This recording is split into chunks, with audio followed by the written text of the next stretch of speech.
ফ্যাসিবাদের বিপক্ষে বলেই তারা হায়ের পক্ষে অবস্থান নিয়েছে। যারা ফ্যাসিবাদের পক্ষে তারা নায়ের প্রচারণা করবে।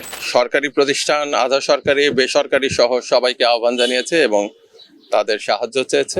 সাধারণ মানুষ ফ্যাসিবাদের বিরুদ্ধে সারা দেশে গণঅভ্যুত্থানের মধ্যে দিয়ে যে জুলাই সনদ, সেই সনদ বাস্তবায়নের জন্য যে সম্মতি, সেই সম্মতি 12 তারিখে গণভোটের মাধ্যমে আসবে বলে আমরা আশা করছি। এবং এই জন্য সরকার, সরকারি প্রতিষ্ঠান, আধা সরকারি, বেসরকারি সহ সবাইকে আহ্বান জানিয়েছে এবং তাদের সাহায্য চেয়েছে যেন এই গণভোটে হার পক্ষে, জুলাই সনদের পক্ষে, শহীদদের আকাঙ্ক্ষার পক্ষে জনরায় আসে।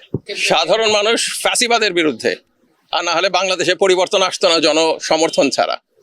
তাই সাধারণ মানুষ ফ্যাসিবাদের বিপক্ষে বলেই তারা হায়ের পক্ষে অবস্থান নিয়েছে। যারা ফ্যাসিবাদের পক্ষে তারা নায়ের প্রচারণা করবে। যারা জনগণের স্বার্থের বিরুদ্ধে তারা নায়ের পক্ষে যাবে। যারা জনগণের পক্ষে, জনগণের অধিকারের পক্ষে, ফ্যাসিবাদের বিরুদ্ধে আর কখনোই চায় না আয়নাঘর ফেরত আসুক, গুম, বিচার বহির্ভূত হত্যাকাণ্ড ফেরত আসুক, তারা সবাই হায়ের পক্ষে ভোট দিবে। জনপ্রতিরোধের কাছেই আমরা ছেড়ে দিয়েছি। জনগণ তাদের স্থানীয় পর্যায়ে অবস্থান নিয়ে, যারা ফ্যাসিবাদের সমর্থক, কারণ তো জুলাই গণ অভ্যুত্থান তো জনগণের স্বতঃস্ফূর্ত অভ্যুত্থান ছিল। জনগণের স্বতঃস্ফূর্ততা এখানে ফ্যাসিবাদের পুনরাগমন বা ফ্যাসিবাদের ফিরে আসার সমস্ত প্রচেষ্টাকে রুখে দিবে।